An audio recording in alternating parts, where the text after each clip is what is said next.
So we have assignment 8, part 1 here, talking about being in favor for the Paycheck Protection Program.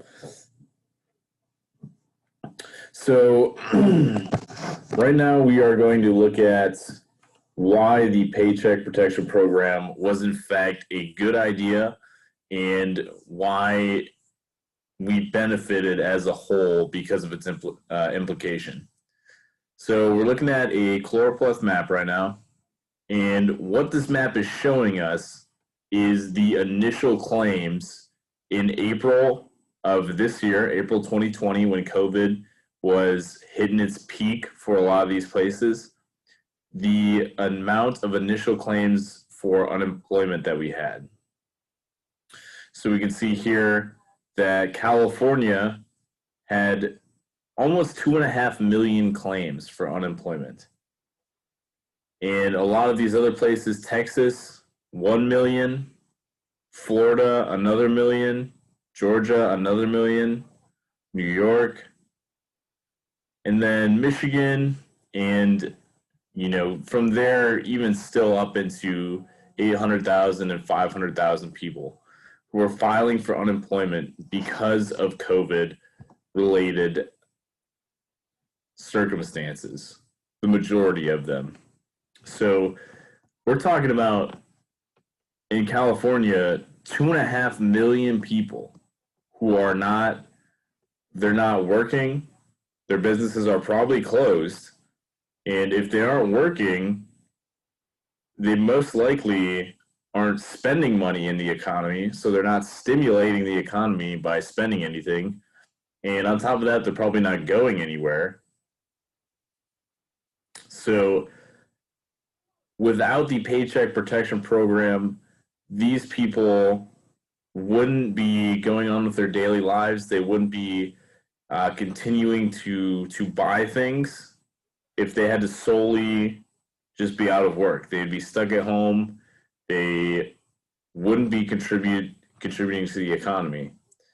But because of something like the Paycheck Protection Program, these people were able to have their paychecks supplemented and still participate and stimulate the economy in which they live in.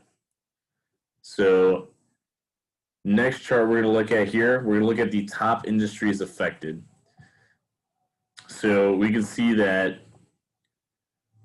full-time restaurants, almost 2 million people working in restaurants had to file for unemployment.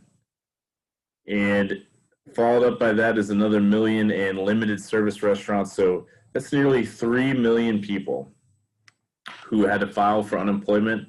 And if they didn't have the Paycheck Protection Program, they wouldn't be able to sustain their life or continue to contribute to the economy and push it through the kind of tough times people were having with this being shut down. And this is just the top 10 of the industries. There are several other industries that were affected, but, new car dealerships, doctors' offices, home health care, schools, these are essential businesses that not only are being shut down, but these people who are contributing to the welfare of our society, keeping people healthy, educating people, making them better citizens who are without a job. And they need to be protected by something like the Paycheck Program. So while they are out of work under circumstances that aren't under their control, that they can continue to ride this out and live comfortably and give back at their fullest capability to our society. And we have one last chart we're going to look at here, which is the unemployment claims per state. Excuse me, we started on that one. Last one we are going to look at is the unemployment rate per state. So this was in April 2020. So in April, California, their average unemployment went up to 16%. Nevada, 30%. Michigan, 24%. That's nearly a quarter to a third of the working population that's filing for unemployment.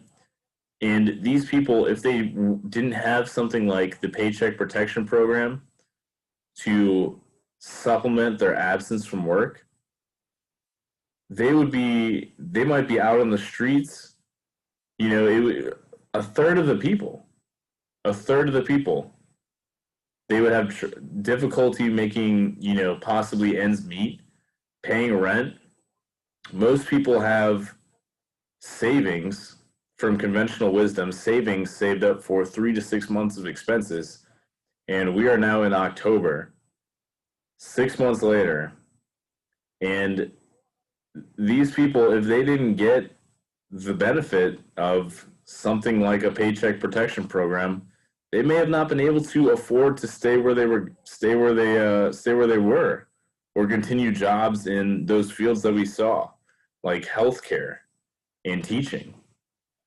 So this is why something like the Paycheck Protection Program was absolutely necessary to not only stimulate our economy, but also to continue to give our citizens a decent way to live while they were forcefully unemployed by circumstances out of their control.